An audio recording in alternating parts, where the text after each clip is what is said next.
Greetings, my name is JC, And I'm Ian. and this is the Gamer's Guide Ann. In this week's episode, we're going to be looking at some games that we play regularly that are in our collection that we continually go back to every now and then and continually play and have always played over basically the time that we've been playing video games. Kind of like the video game version of comfort food. Yeah. You know, something like, I've had a weird day and I just want to sit down and play something. What am I going to play? And you're always going to go for kind of that thing that makes you feel like warm and fuzzy. Yeah, and that game that you might go back to every couple of years because you have that nostalgic feeling towards it, or it's just your favorite game because it's the best game ever. There's nothing nostalgic about it. Yeah. And, everybody has this types of list of games, and we thought it would be fun in order to go through our list of 5 each. And, let's get into it.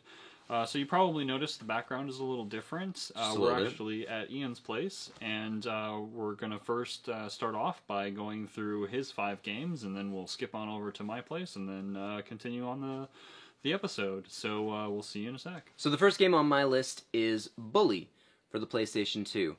Now, what I will say to start, and will be kind of a common theme amongst a few of my choices, is that I don't typically re-hook up my PlayStation 2 to continue playing this.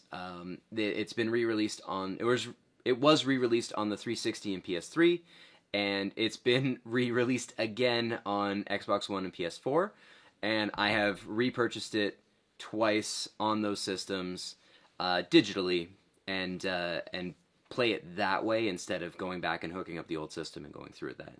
But what brings me back to Bully, time and time again, is the story. Jimmy Hopkins is an absolute jerk.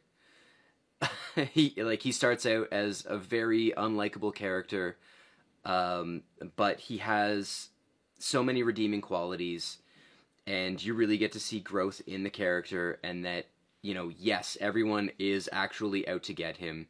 He's not just a goon. He has great reasons to not trust people. And I think for me personally, what kind of makes this almost like comfort food is it's very similar to my own high school experiences. I didn't get sent to a private school because my parents didn't want to deal with me, but Jimmy moves amongst all of the different groups of kids. At first, he might not get along with everybody, but you work for or do missions for pretty much every faction within the school. And it reminds me a lot of my own, because I did move amongst a lot of the different factions. I did spend time with a lot of different kids at my school. So it takes me back a little bit to when I was younger. And I really, like I said, I really do enjoy the story. Particularly once you open up the town.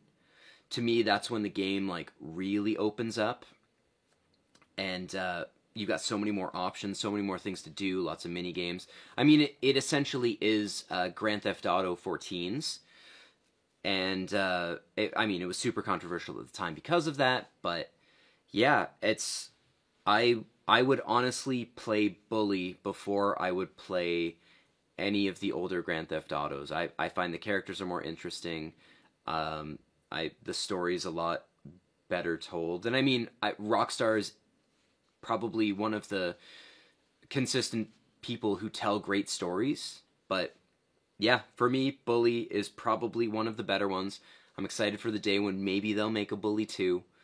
But number 1 for me, Bully. So game number 2 for me is going to be Ace Attorney. I just grabbed one of them. I would have grabbed the first one, but Vlad is borrowing it right now, so that's okay, Vlad. You can get it back to me whenever you want to, whenever you've finished it. The Ace Attorney series. It's I've never been super into visual novels. It's never really been something that appealed to me, but something about this series grabbed me from game 1 and held me through all of them. And it's the one series I will go back and play over and over again, even though I know the various beats, I know what piece of evidence or what piece of information I need. There's no more trial and error like there was way back when I first started playing it. But yeah, I love the characters. They feel so real. Everybody's very genuine. They don't. I know they're not real people. Yeah, but they have a warmth to them. And especially like Phoenix and Mia and Maya. They all really want the best for people, and even when you get to know like Gumshoe and Edgeworth, they want the same thing. They just want the truth to be out there and justice. That's they're just really good people. Even Apollo Justice, that may be my favorite in the series. Maybe I should have grabbed that one. I don't know, but yeah, I had such a great time with every single one. It was the series that I could go back to and replay, even though I know the story beats. And it's not like Bully, where I can go wander around and just be in the world. You've got to go from A to B. There's really no deviation, and I'll still keep going because I genuinely enjoy the story and I love the characters. Yeah, I know I mentioned it last week in our gift episode, and I still think anybody who hasn't had an opportunity to play it should grab the trilogy. It's there's some of the best stories that have been told on a handheld, on a console, in my opinion, over the last few years. So yeah, number 2 for me, the Ace Attorney series. So game number 3 for me is Parappa the Rappa. Particularly the first one. Again, I haven't actually loaded this up on my PlayStation 1 in forever, but that's because I would play it on my PSP when I had my PSP, and even when I got the Go, I purchased the PS1 Classic version of Parappa the Rappa so I could just play that, download it on there. I've got it on my PS4 so I can play it that way. It's Parappa for me is something that I go to time and time again because I thoroughly enjoy the music. The gameplay is okay. It's just a very simple rhythm game, but it's something that I can sit down and enjoy the songs. Like I will look up the songs and play the songs just because I want to hear them. Sometimes I'll just get it stuck in my head and I need to hear some of the songs. Not usually Master Onion's first song, but usually the driving instructor. I love that one. That could be my favorite song on the album. I'm not sure, but yeah, it's super easy to play on the beginner mode. Obviously, the normal mode is a little bit more advanced, but when you kind of get into things, the button prompts actually kind of start making sense. I always have like an adjustment period when I play it. I usually need to play through the whole thing on beginner to actually like get back into the groove, essentially, and then I can start playing on normal and actually doing okay. But yeah, I will load this up sometimes just because I really need to hear the song, and I will play through a couple of times and just listen, sing along, and have fun. The story's ridiculous.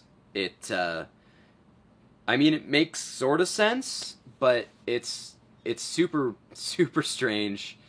But yeah, I absolutely love the music. So, Parappa the Rappa, it's my number 3. I will go back to that on a sad day, and that will pick me up every single time.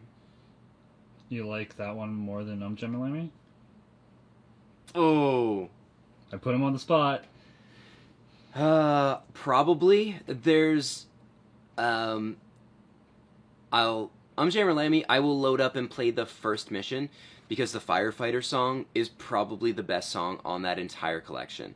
Beyond that, like, everything else is okay, but in my opinion, the like funk song that you do with the Firefighters, that's the only real banger on there. Whereas like you've got a lot of consistent, fantastic songs on Parappa. Parappa 2 I can't speak a lot about because I haven't played it a whole lot. But the first one, I have played that game into the ground. So, yeah. If you're feeling sad, Parappa the Rappa can for sure pick you up. You gotta believe. So number 4, for me, is going to be Chrono Cross. I have for sure talked about this game a couple times before. I had played some of Chrono Trigger. Actually, I'd gotten pretty deep into Chrono Trigger, and then I had or I guess when I was maybe 15, and then something really big happened, and I had to put it down for a while, and I stopped playing, and then the following year, I think, so there you go, you can figure out how old I am, when Chrono Cross came out, this is going to be a really weird story, but this is why you guys are watching. So that Christmas, I had asked for Chrono Cross, and a Diablo 2 and The Sims. That was my Christmas list. I didn't want anything else. I wanted those 3 video games. And my awesome parents picked them up for me. Now, I was an absolute goon of a kid, and I found the games a couple months before Christmas. And the PC games I had for sure opened up, and I was playing all the way leading up to Christmas. But I didn't open Chrono Cross because it was all sealed, and it was shrink wrapped and everything. Whereas the PC ones, you could just cut the little tape holding the box closed. Yeah, I was a goon. But yeah, so I had to wait to play Chrono Cross, and then when it came out, I actually was I cut class. I spent most of that winter playing Chrono Cross. I never finished it, and to this day, I've still never finished it. But I will go back every couple of years, and particularly in the winter, I'll usually start up a playthrough of Chrono Cross because the bright, vibrant environments just I don't know, they kind of take me back to not to cutting class, not having to worry about anything, and it just that whole tropical thing, it just kind of pulls your worries away. Actually, the first time I went to Mexico, I had a version of this on my Vita, and while everybody was sitting on the beach reading a book, I was sitting there with my Vita playing Chrono Cross. And I mean, I probably logged 20 or 30 hours into it that week, and then we got home and I put a little bit more time into it, but I kind of fell off a little bit, and I put it down again. But yeah, it's the kind of game where if you can easily forget where you are and what you've done, what you have to do, what characters you've picked up, what stuff you've done to get certain characters. So each time I pick it up and I'm like, oh, I want to start playing Chrono Cross again. It's well, where was I? Well, whatever, I'll just start it over again.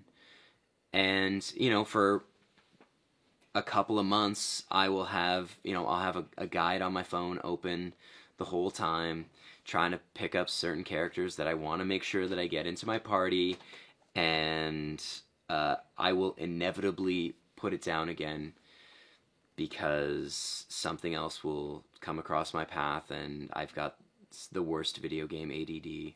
And yeah, I love it to bits, despite the fact that I've never finished it. And like I said, I will probably go back once a year, in the when there's snow outside, and put time into this because it just makes me feel warm.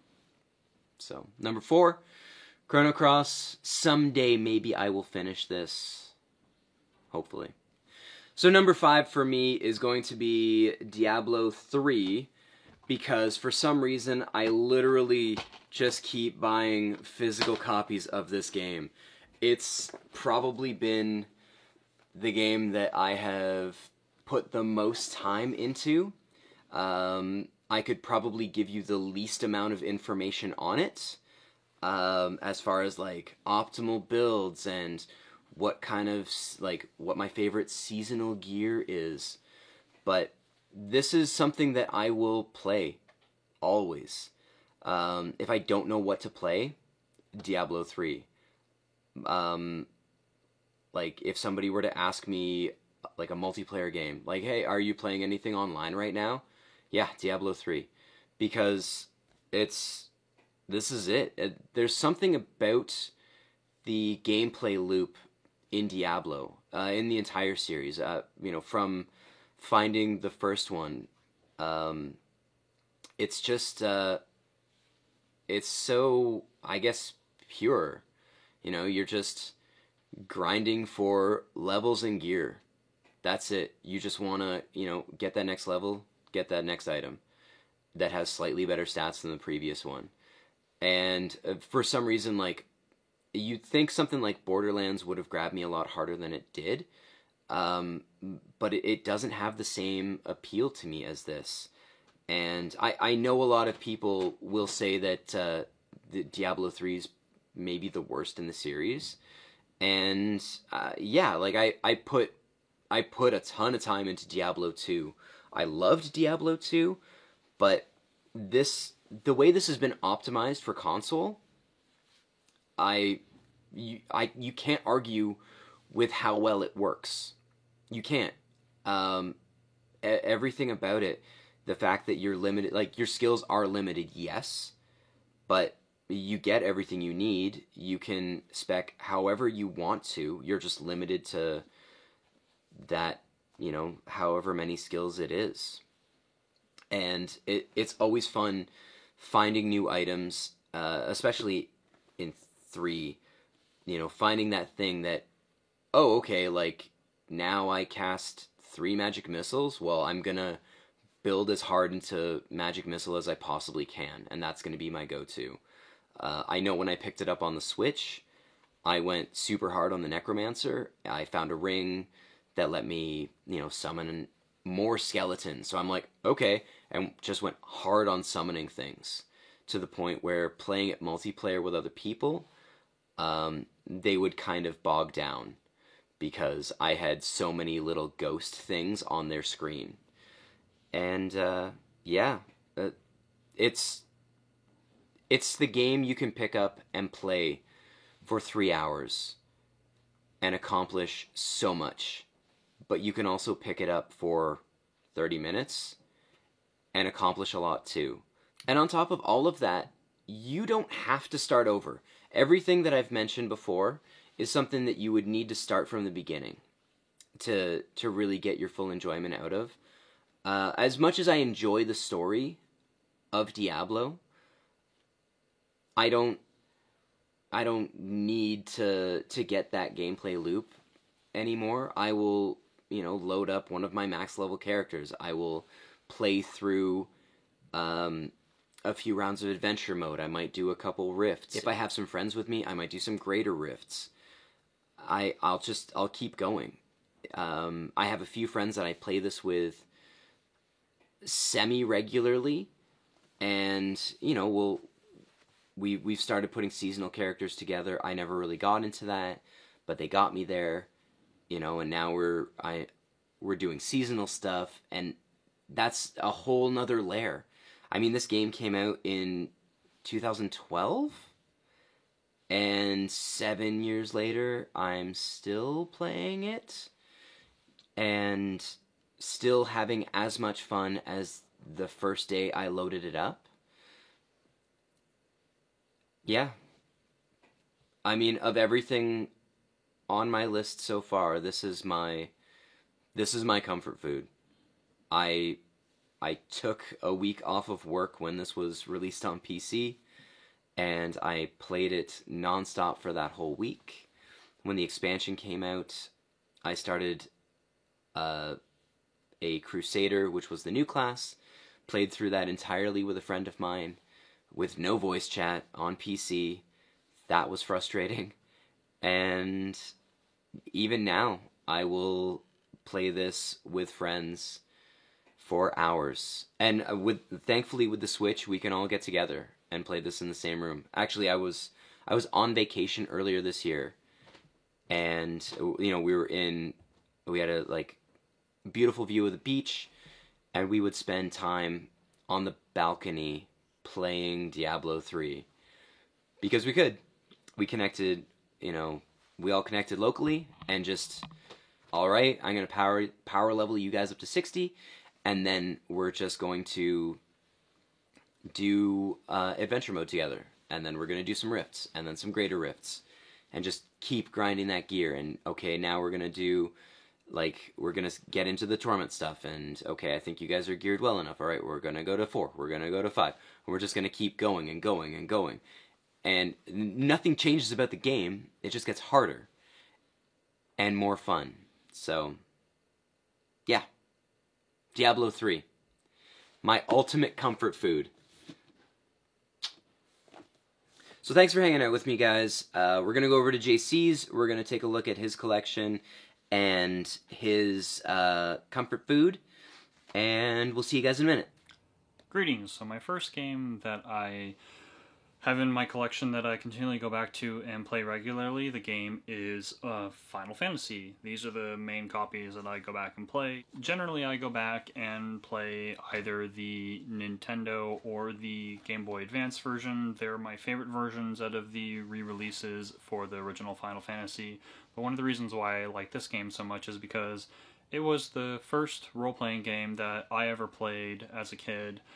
And the first one that I ever beat, actually. I have a lot of nostalgia for the game. I really like the game's minor replayability, and the reason why I say minor is because although you're doing the same thing over and over again, if you play through the game and there's really no variance to its very linear story, its replayability comes with the fact that you can actually select a party of 4 characters. So that's one of the reasons why I enjoy it. I've gone back throughout the years and played various different types of character selections in it, from 4 black mages to 4 white mages to 4 fighters, and I kind of went through a lot of the different ones that I thought would be interesting, cool, or challenging. It was one of the games that for the Game Boy Advance version, I played a lot in college because I could have it on the go, and then I eventually kind of just didn't play it as much, but every couple of years I will go back to it and generally play some evenly balanced party just because I do enjoy playing through the game quite a bit. And the fact that it's only 20-ish hours, give or take a few hours, depending on how streamlined you want to make the game, or your party makeup would make the game either tremendously longer or a lot shorter. The game doesn't take that long to beat either. I can beat it probably within a weekend if I really try. That's one of the reasons why I like to go back to it in comparison to any of the other Final Fantasies, which are a lot longer and a lot harder to play through in a shorter amount of time. Anyway, the first game on my list, Final Fantasy. So the second game on my list is both Harvest Moon and Friends of Mineral Town and more Friends of Mineral Town. It's the boy and girl version of the game, basically. The reason why I like this game is because I've always played the series, but specifically this version of it seems to have all the feature sets that I enjoy the most. Whenever the first game came out, I really enjoyed it, and the additions in Back to Nature for the PlayStation were probably some of my favorite additions, especially with the extra characters and everything with the festivals and things like that.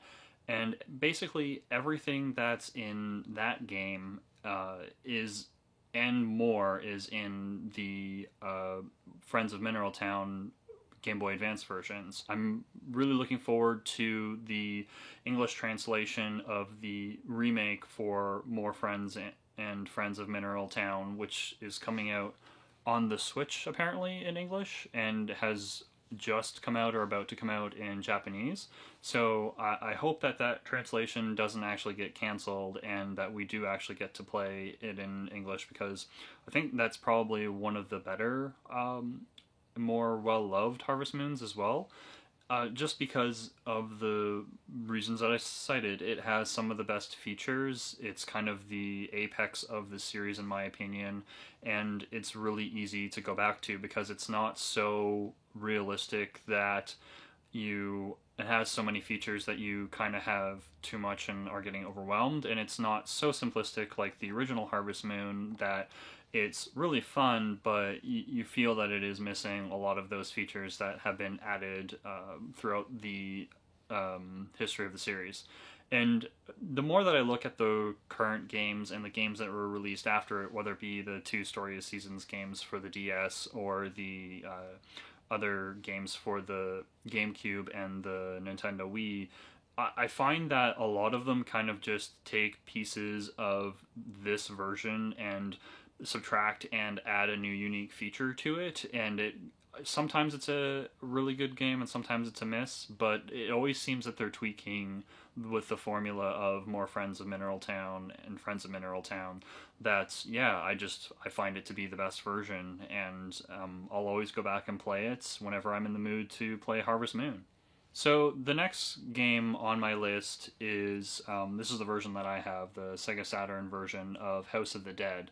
The reason why I love this game is because whenever I was a kid and went to the theater, I would always ask to go early and bring as many quarters and loonies as I could to play through the House of the Dead before I actually saw the movie. I generally would show up maybe 30 minutes to an hour early just so I could play in the arcade in our local theater, and I would love to play through this game. It's so much fun. There's constant action. Anybody can really jump into it, and the fact that it's two players makes it really enjoyable as well.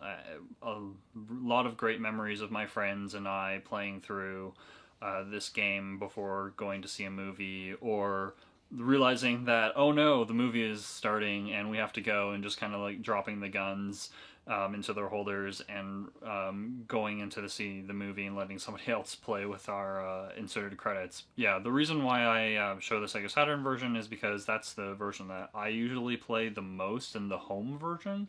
I don't have the arcade machine, nor will I probably ever. The thing is gargantuan. Although the second one and the third one are probably more universally loved, the House of the Dead one is kind of the version that I played it as a kid, and the one that I sort of remember the levels for, which is kind of why I go back to playing the Saturn version of the House of the Dead.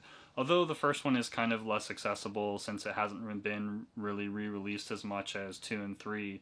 For example, there's the versions on the Nintendo Wii, and it's also been re-released on like the Dreamcast and the PlayStation consoles. I love its first game just kind of for its simplicity. The levels kind of have different pathways that you can take, which is really cool and can kind of spice things up a little bit, and the bosses are generally fairly one-dimensional and easy to take with patterns that I just kind of have gotten used to. And yeah, it's just a game that's kind of fun to throw into the console whenever a friend comes over and to play through. And it's just a game that I continually go back to. So the fourth game on my list is my favorite puzzle game, and that's Magical Drop 2. This is the Neo Geo MVS cartridge for the arcade machine that I have. And this is my favorite puzzle game ever. I love the simplicity of this puzzle game. It's kind of one of those examples that simple gameplay can be extraordinarily complex, where it's kind of your mastery of that simple gameplay that will determine how good you actually are at that game. And yeah, there are other versions, like I have the Saturn versions of the first 3 games here, and the reason why I bring these up is because it's actually one of the more affordable ways to play this game closest to its arcade form, because a lot of the games that I've seen in emulators for this game run really, really slowly in compared to the Neo Geo machine. And the Saturn, other than loading the actual level initially, which only takes a couple of seconds, for Magical Drop 2 and 3, It is the most accurate port that I have ever seen, and surprisingly, the games are only $20 to $30 because it's actually not one of those big, famous series that a lot of people know about. Mainly because it's kind of just, I think it's more popular in Japan than it was over here. In fact, I know that a lot of the carts that are floating around in North America for the third one are just Japanese carts that they put into the machines. And the English one, because of its lower print run, is astoundingly more expensive. Another reason why I really like this game is because playing with your friends actually is a little bit easier in this game because the game mechanics are so simple, and it kind of like Tetris. And the difficulty of somebody mastering the game and facing somebody who is absolutely new at the game can be kind of mitigated by the character selection, because some of the characters are a lot better than the others. And for example, I can unlock the secret characters in the cabinet and unlock both Strength and the Empress, which are the best characters in the game. They're the final boss and the second last boss to the game whenever you're playing through the story mode.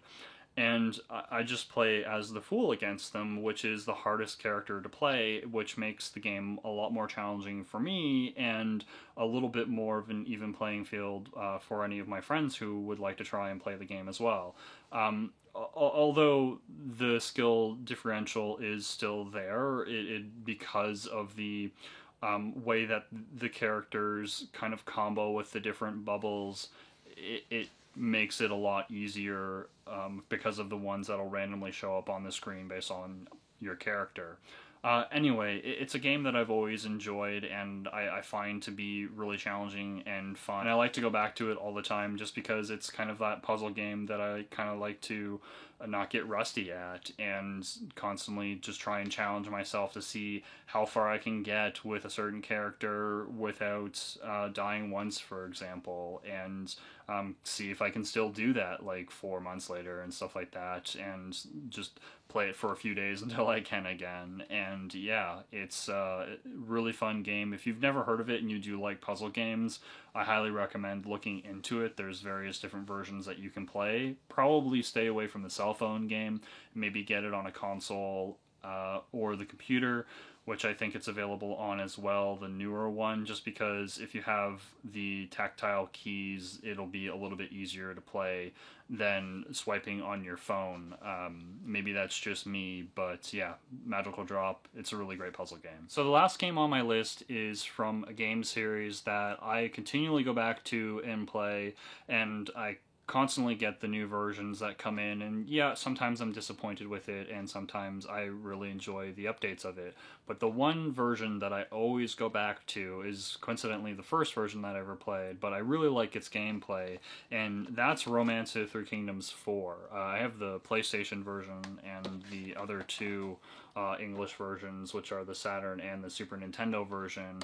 And yeah, the main reason why I love going back to this game is just because it's a strategy game that is kind of challenging based off of what ruler you pick. You can pick somebody like Cao Cao or Deng Zhuo and have a very easy time, or you can pick someone like Liu Bei and have a much harder time depending on the scenario that you start in, and anybody else that is kind of around. The game has 38 different rulers that you can play as through 8 different campaign scenarios, which basically step through different times in the Warring States era of the, ancient China, and it's just really, really fun. I had played grand strategy games by Sierra and Microprose previous to this game on the computer, and had always enjoyed those games like Rise and Rule of Ancient Empires or the Caesar series and Civilization, for example. But this game was kind of cool because it added a little bit of city management into the game, and it actually got you to micromanage battles, which I thought was really cool, because you basically go from a world map of basically looking at grids and controlling your different singular officers to get them to do specific tasks for your empire as you grow it, and then whenever you move your troops and units or defend against different enemies and things like that, you go into a zoomed up map that actually allows you to control your different units via your officers and stuff like that. And I've always loved that system, and the fact that it kind of brought together the different aspects of grand strategy that I really liked from the games that I had played before into one nice package. It just kind of became one of my favorite strategy series of all time. I have also liked Nobunaga's Ambition and have always liked that series too, but it kind of didn't really resonate with me as much as this game, just because I really liked the variants of it. And the PlayStation, whenever I got it, I actually bought this as my first game, and I actually didn't really know what it was. I just thought the game looked cool and it sounded kind of interesting, because I was like, oh, it's kind of a strategy game. That sounds pretty cool. I like those types of games. Let's try this out. And to my surprise, it was a random game that I picked up that I knew next to nothing about, and I really loved this series.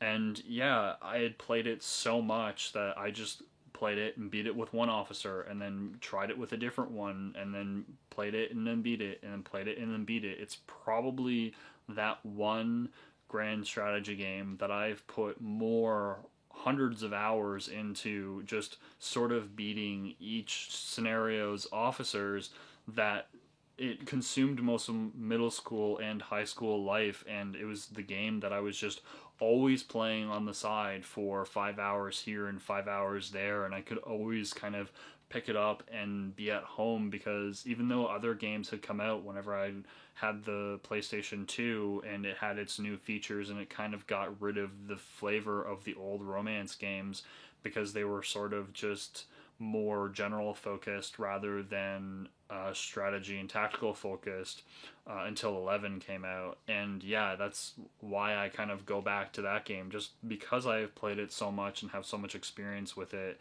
that there's always something new to do with how you basically command your armies. And it's just a really great strategy game. It's a series that I would recommend to anybody who has never played it and really likes it, though every game is different, kind of like Final Fantasy as well, where the gameplay is more or less the same, but the actual game itself is vastly different, or an evolution of the previous version. And yeah, so it's something that if you like a certain type of strategy game and maybe this one's not for you, perhaps 6 is for you because it's more vassal oriented and has that system, or perhaps you like more role-playing aspects with officers and 7 is more up your alley. All the games are fun, but 4 is kind of the one that I sort of go back to from time and time again.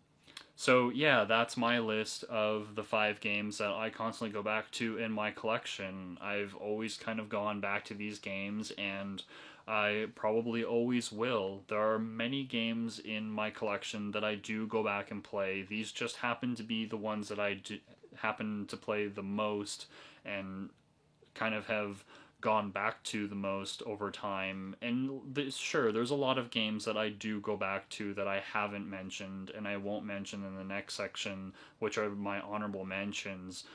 Just because I find replaying Mario or something like that is sort of just redundant at this point. It doesn't really take much of my time, and I just don't do it as much as I used to.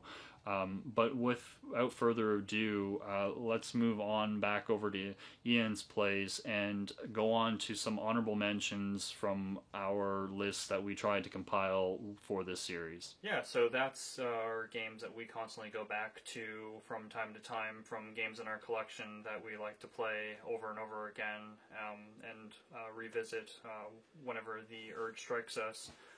As you're saying, our comfort food. It's, yeah, you know, some of them you'll find you just go back to during a certain time of year, or you get a certain feeling and you're just like, I gotta play this game again. Yeah. And so we decided, in addition to each of our lists of the ones that we mainly go back to, we would also go through a few games and just rapid fire some other games that are honorable mentions. Yeah, because I mean, it was really hard to narrow down the list. I mean, there's a lot of stuff that you find you're like, oh, I feel this way, so this is I gotta play this game.